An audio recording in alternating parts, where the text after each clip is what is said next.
प्रदेश से बहुत बहुत धन्यवाद जो आप लोगों ने इस चिलचिलाती धूप में भी हम लोगों के कार्यक्रम में शिरकत किए हैं।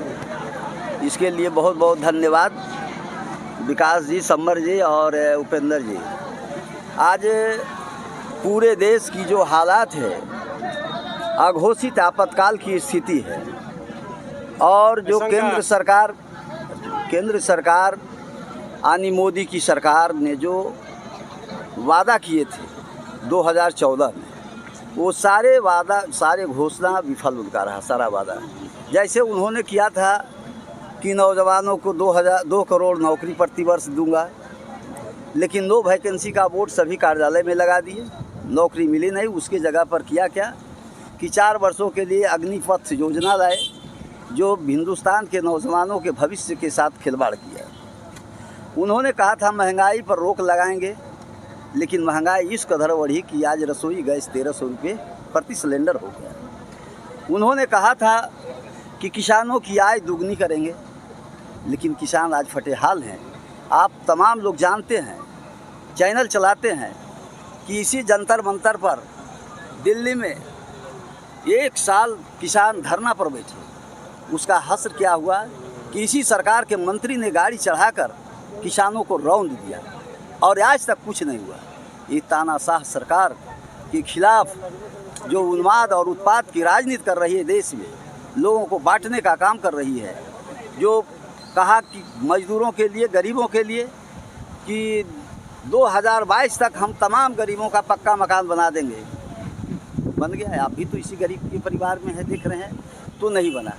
तो दलाली भी खूब हुआ है, दलाली भी खूब हुआ है आवास योजना में। हाँ, दलाली हुआ या ना हुआ तो बात की बात है। दलाली हुआ उसी में, जो हुआ उसी में, जो नहीं हुआ उसमें कौन सा दलाली हुई? बहुत सारे पैसा लेके घर भी तो नहीं बनाए। यहाँ तो हमको कहना है कि आपने जो वादा किया कि हम 2022 में तमाम गरीबों को पक्का मकान बना देंगे, तो आपने तो बनाया नहीं। ठीक है, जो बनाया उसमें ने दलाली किया। सरकारी आंकड़ा ये कहती है कि जितने लोगों को जरूरत थी पैसा के लिए, आवास योजना की जरूरत थी, सबको पैसा मिला। पैसा गया है सबको पैसा अगर जाता तो सबके मकान बनता। तो दलाल पैसा खा रहा है तो मकान कहाँ से बनेगा? अरे मकान मान लिया जाए 1.5 लाख रुपया, 1.5 लाख में 10 लाख, 10,000, 20,000 खाया होगा। 30,000 तक 1.5 लाख में मकान बनता है। तो ऐसा तो नहीं है कि 1.5 लाख रुपया खा गया, 30,000 खाया नहीं, लेकिन वो तो आया नहीं। देखिए सुनिए, अरे सुनिए भाई, आप उस दिशा में भटकाने का काम नहीं कीजिए। हमारा कहना है कि आपने जो वादा किया कि 2022 में हम सभी गरीबों का पक्का मकान बना देंगे, आपने नहीं बनाया। वो दलाली किया, क्या किया, नहीं किया। सरकार वादा की थी कि जल नल पूरे गांव तक पहुंच जाएगा, पहुंच गया। आज पूरी सरकार ने जो किया था, ये सरकार किया, वो सरकार किया। यहाँ भी तो वही सरकार में थे 13 वर्षों तक। बिहार में भी तो भाजपा थी इस सरकार में, नहीं थी। आज मुख्य बिंदु क्या क्या है, उस पर चर्चा की। आज मुख्य बिंदु यही है, महंगाई, बेरोजगारी, किसानों की दुगनी आय, जाति आधारित जनगणना और बिहार को विशेष राज्य का दर्जा। जाति आधारित जनगणना जो रोक लगाया है, उसको किसको दोषी मान रहे हैं आप? भाजपा को दोषी मान। क्यों दोषी मान रहे हैं? जब कोर्ट रोक लगाया तो भाजपा को कैसे दोषी मान रहे हैं? अब उसमें रीड फाइल किसने किया? अच्छा। भाजपा के आदमी ने किया। अच्छा। तो भाजपा के आदमी ने, भाजपा वाले नेताओं के डायरेक्शन से भाजपा के आदमी ने रीड फाइल किया। हम इस देश के नागरिक हैं, हमको अगर किसी चीज को लेकर आपत्ति होगा तो हम कोर्ट का सहारा नहीं ले सकते हैं। कोर्ट का सहारा लेने कोई आपत्ति नहीं है। लेकिन यह तो किया वही उसी आदमी ने कोर्ट किया। और वही सरकार, मोदी जी ने ही कहा कि जो स्टेट करवाना चाहता है वे अपने स्तर से करवा सकते हैं। तो अपने स्तर से जब बिहार ने करवाने लगा, पहल लिया, तो फिर उन्होंने अपने आदमी को खड़ा कर दिया कि कोर्ट जाओ, रीट आज का दायर करो, और उसके सहारे रुक जाएगा। ये रुक गया। अच्छा, तो हम आज इस धरना के माध्यम से हम महागठबंधन के लोग मांग करते हैं कि जातीय आधारित जनगणना कराई जाए, बिहार ही नहीं बल्कि पूरे देश में। जातीय जनगणना से क्या फायदा होगा? आदरणीय नरेंद्र मोदी। अच्छा, आपको पारी आ रहा है, अपना पहले परिचय आ जाए। कांग्रेस। अच्छा, अपना परिचय दीजिए। अभी तो हम भी अपना परिचय दे। आप लोग कटौती कर रहे हैं कमीशन की, नहीं कमीशनबाजी। नहीं, देखिए चर्चा सभी से करना है। परिचय दे दीजिए आप अपना बस। मैं वीरेंद्र कुमार संध्याल, CPIML सचिव प्रखंड फतेहपुर। चलिए, धन्यवाद। अपना परिचय दीजिए आप। मैं बाल मुकुंद पांडे, कांग्रेस अध्यक्ष फतेहपुर। अच्छा, सारा पार्टी को एकजुट करके जो धरना पर बैठल है, हाँ। कुछ फायदा नजर आ रहा है? फायदा तो हाँ, हम लोग सारे बिहार में इस तरह से कर रहे हैं। फायदा नजर जब आवेगा जब 24 को आप देख लीजिएगा 24 में क्या आपका होता है। मतलब इसका रिजल्ट 24 में सरकार जाएगी, मोदी सरकार जाएंगे, हम सत्ता में, हम एक महागठबंधन आएगा। तो आपका दूल्हा कौन है?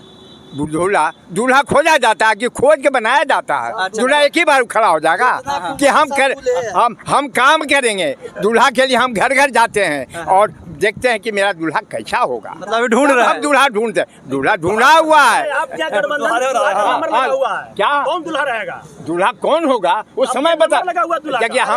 हम लोग सभी दूल्हा हैं। अब हम लोग देखिए, के नीति सबको दूल्हा बनाएंगे। दो बरस के। नहीं, मेरी नियत और नीति दोनों साफ है। जो सभी तय करें महागठबंधन के लोग, और जो अच्छे चरित्र वाले रहेंगे, जो अच्छे चरित्र वाले रहेंगे, जो अधिक से मत लेके आवेगा और सीट लेके आवेगा, हम दूल्हा उन्हीं को तो सीट तो पार्टी लेके आएगी। पार्टी लेके आओ, जब पार्टी के लोग बनेंगे भी, जब महागठबंधन के लोग पार्टी डिसीजन कर लेगा कि कौन कितना सीट लेके आ रहा है, और जो सीट है उधर आकर हम लोग सरकार बनाएंगे। नरेंद्र मोदी से पहले परिचय। और एक बात सुनिए, हाँ, हाँ, हाँ। आप अभी जैसे हमारे कह रहे थे, एक सेकंड आपने अग्निपथ की बात लाया। उस बार भी आपने अग्निपथ के लिए बेचैन थे हमसे बात करने के लिए। तो अग्निपथ क्या है? जो 60 साल में नहीं बेचारा कुछ कर सका, और 4 साल में क्या करने दीजिएगा उसको ले आके आप मरवाने के सिवा दूसरा काम नहीं होगा। 4 साल में क्या वो सीखेगा? तो 40 साल में 60 साल में नहीं वो बेचारा कुछ कर सका, और वो मर गया, आपको सरहद पर मारा जाता है, और वह 4 साल में सरहद मरा के उसको क्या किए? 10,000 20 लाख यही पैसा दीजिएगा। लेकिन उसको तो बर्बाद कर दिया, उसके बदले नौकरी भी नहीं दे रहे हैं। दूसरी बात बेरोजगारी। अब बेरोजगारी को इतना बढ़ा दिया है कि आपने कहा था कि हम 2 करोड़ 3 करोड़ 4 करोड़ बेरोजगारी, हम बेरोजगारी भत्ता देंगे। कहाँ गया आपका बेरोजगारी भत्ता? कहाँ बेरोजगारी आपका चला गया? कहाँ रोजगार दूर करिए? अब कहते हैं रसगुल्ला बेचो और शैम्पू बेचो, अब बेचो पकौड़ा बेचो, अब कुछ यही कराइएगा, अंडा बेचो। यही मोदी सरकार कराने के लिए, यही बच्चों के लिए हमने इंजीनियर बनाए, डॉक्टर बनाए, अंडा बेचने के लिए, पकौड़ी तैयार करने के लिए। अच्छा, तो अंडा जो बेच रहा है वो खराब हो गया? क्या अंडा बेचने वाला? अंडा बेचने वाला खराब नहीं तो पढ़ा क्यों? कहाँ के लिए पढ़ाते हैं बच्चों के? आप बच्चे के पास क्षमता नौकरी नहीं ले रहा है मोदी सरकार में। बच्चों को क्यों पढ़ाते हैं? अंडा बेचने के लिए। आप बच्चों को इंजीनियर बनाते हैं अंडा बेचने के लिए। आप बच्चों को पढ़ाते हैं चोरी करने के लिए। आप बच्चों को पढ़ाते हैं डकैती करने के लिए। आप बच्चों, और गरीबी जब होता है तब डकैती चोरी जो भी होता है उसके चलते होता है। हम चोर बन जाते हैं क्या? जब मुझे कहीं से अभाव पूर्ति नहीं होता है, तो जो हमारी आदत अगर थोड़ा खराब हो गया होगा, आप नरेंद्र मोदी जैसे चाय पियाने की आदत बन गया था, बेचने की आदत बन गया था, तो नहीं मिला था पौधमारी कर लिया। उसी तरह से बच्चों को सिखा रहे हैं पौधमारी करने के लिए। चलिए, धन्यवाद। परिचय दीजिए सर।